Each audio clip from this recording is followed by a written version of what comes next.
I don't know that we will encounter two states that are further apart on these metrics than these two. God. Alabama and Maryland. And honestly, by these own metrics, which admittedly I came up with, and I could have ranked them however I wanted. We've investigated ourselves and found no wrongdoing. Yep. Now, things that are important to me, the no rust thing, most days of the year driving, that kind of thing, would obviously put Arizona higher, but Arizona is not the top of the list. Alabama is higher on the list than Arizona. Alabama actually came in at number 3. This actually gets one of the few A letter grades. But let me just list off some of the benefits of being a car enthusiast in Alabama. It is the 3rd fewest snow days. That's behind Florida and Hawaii, and even fewer snow days than Arizona. Definitely not part of the Salt Belt. It has an overall friendly attitude toward car modifications. It's the 4th best road quality in the country. Only a 2% sales tax on either dealer or private sale of cars. And that 2% is the lowest it could be except for states that have no sales tax. It's tied for 8th for lowest gas prices in the country. No toll roads, no speed cameras, no inspections, no emissions, no front plate. It's also home of the Talladega Superspeedway. What's that?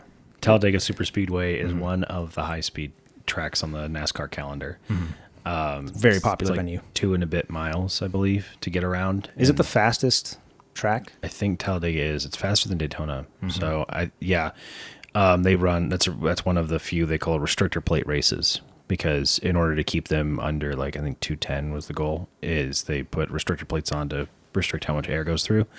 But still, you're talking about cars this far from each other, 40 of them at a time, going 200 miles an hour. And if you've never been to a NASCAR race in person, it is a thrill. The driving roads in Alabama, the popular ones, there's the Alabama Dragon. They also call it the back or the spine of the dragon. The Natchez Trace Parkway and Little River Canyon. Cons, there's not that many for Alabama. It's the 4th wettest state, so it rains a fair bit. From what I understand about weather in Alabama, and if there's any Alabamians in the comment section, let me know if this is wrong, but from what I understand, there's like a wet season where it rains a lot, but it's actually fairly sunny throughout the rest of the year. It's actually Alabanomianites. Other downsides to Alabama, it's got the 6th highest registration cost, a relatively high speeding ticket minimum. It's really not that bad. Overall, number 3. Not much to complain about. As far as just owning a car and being able to do whatever the heck you want with it and drive it most of the year, Alabama's great, and having places to drive, big racetracks. Checks the boxes. I have faith in Mid-Atlantic. All right. Well, let's look at our next one. Maryland. Oh, God. Which we evaluated across all of our metrics, and we added up all the points for everything that we value as car enthusiasts, and it received an F. What? Minus. Oh, God. Womp womp. But 44th overall. Yeah, so this is 44th. There's some upsides to Maryland. It's the 8th lowest speeding ticket minimum. You only need to do inspections on registration, which I'll let you talk about in a second.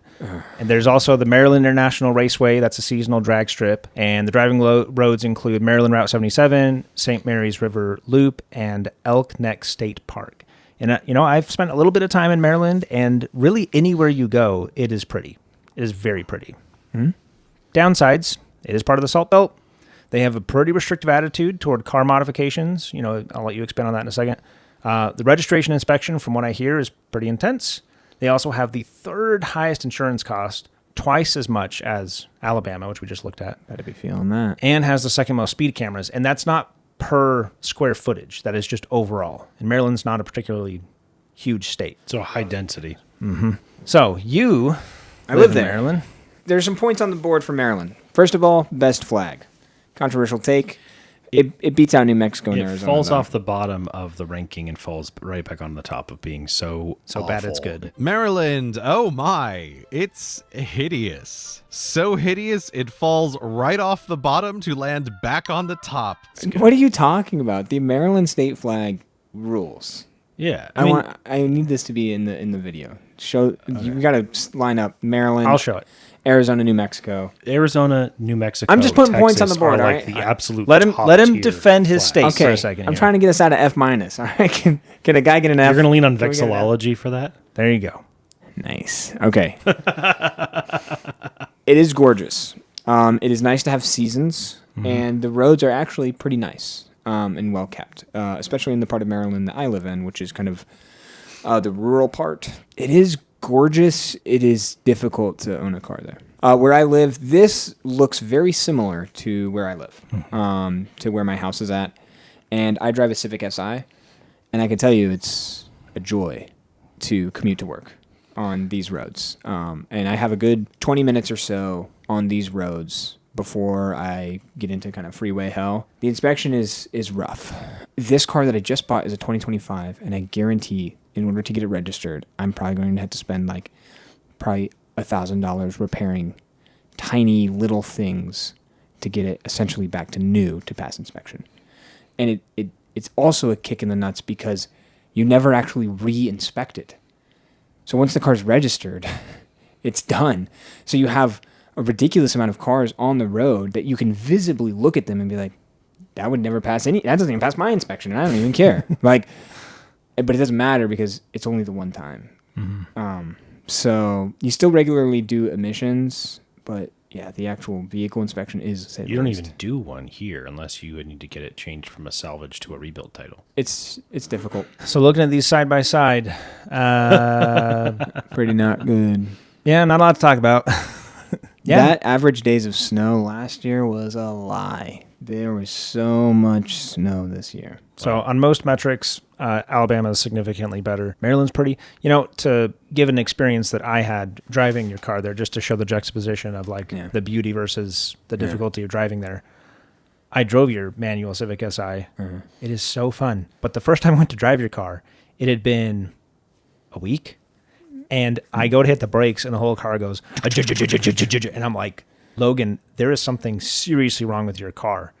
And it turns out it was just rust. Surface rust on the brake pads. In a week. You got to clear the rust. I didn't know that was a thing. And sure enough, I drove it around for maybe 30 minutes and it had, resolved itself. It has gone undriven for a while now. And I did drive it recently when I was back there last week. And same deal, but unfortunately they become so rusted that they started kind of pitting and stuff like that. So I will have to get new pads and rotors when I go back. Just from sitting there, huh? Well, I don't have a garage. It doesn't help. A lot of houses don't. That's a pretty common thing. More common to not have a garage. The other thing that I did not mention because I want to show out for my state here. Maryland has, and everybody says this, but I think that if there were to be a consensus on the worst drivers in America, the closest we could get is a consensus on Maryland. They are really, really bad. They're really bad. Maryland drivers are rough. The other thing is, you guys don't experience a lot of this, but on the East Coast, tolls are a thing. Mm-hmm. There is a toll that is $4. It is cash only. You have to have cash. If you don't have cash, they will send you a piece of mail a week later, and it is $50. You saying that about Maryland actually reminded me of something. When I was driving there, it wasn't as big of a deal out where your house is, but driving into the city, it's bad. People are straight up rude, just really not courteous at all. They're here's what happens. There's space between two cars, and I need to get over. There's room for me to go in there. But as a courtesy, I'm turning on my blinkers. The car behind knows, hey, I'm coming over. Can you maybe give me a little bit more room? I'm putting on my blinkers as a courtesy. Now, I could come over and there's room there and I wouldn't hit anyone, but I'd be close to him. And as a courtesy, I'm like, here's my blinker. He speeds up when I turn my blinker on. And I was like, okay, well, that guy's a jerk. It happened 100 times. And I'm like, okay, so I don't use my blinker. That's my only option. It's a dominance play. And now you're in this nuclear arms race of who can be the douchiest driver because you all need to get somewhere. And so you're like, well, if I turn on my blinker, people will just close that spot. So I'm now in this position where I now have to just not use my blinker, which is foreign to me. But yeah, that was awful. Maryland drivers are actual sadists. So counterpoint, blue crab is delicious objectively. So okay, well, we're well outside of what makes it a good car state. You're really reaching here. He went to did is our crustaceans on your metrics? Yeah. Alabama have blue crab? Thought not. Yeah. We're just gonna discredit your list. I have a deep, deep love for lobsters. Yep.